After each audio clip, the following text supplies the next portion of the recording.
very nice. Very good to hear, reassuring. I do know, though, even though there might not be any intention, financial realities are financial realities.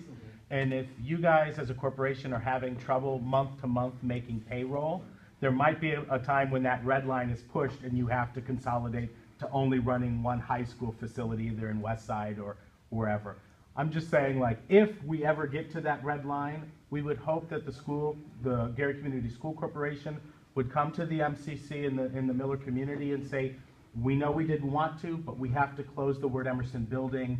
Let's develop a plan so that Word Emerson doesn't end up like Nobel or like Horace Mann.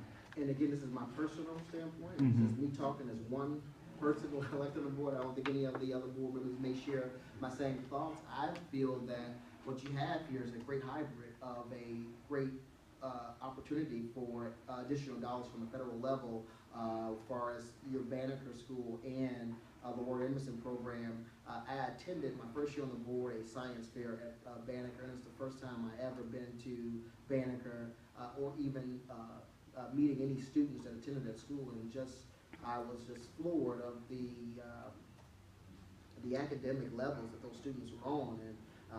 And I asked the students, where are you going when you leave Banneker? And they voiced Andre and Bishop Knowles and other schools, and I asked them why. And they said, because we don't feel safe in the high school or middle school settings.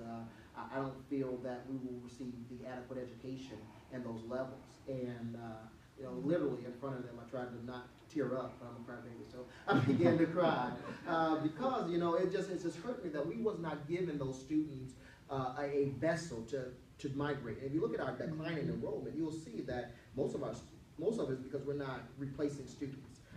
Our preschool students are not necessarily going into our kindergarten programs, or our Banneker students are not necessarily leaving Banneker and going into feeding into our middle school or high school.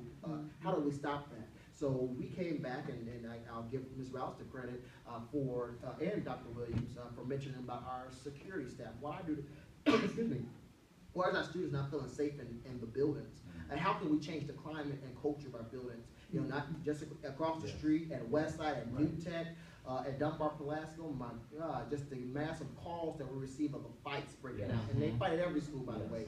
Dia Bowman, Charles, everybody fight. But it was just highlighted really in the Gary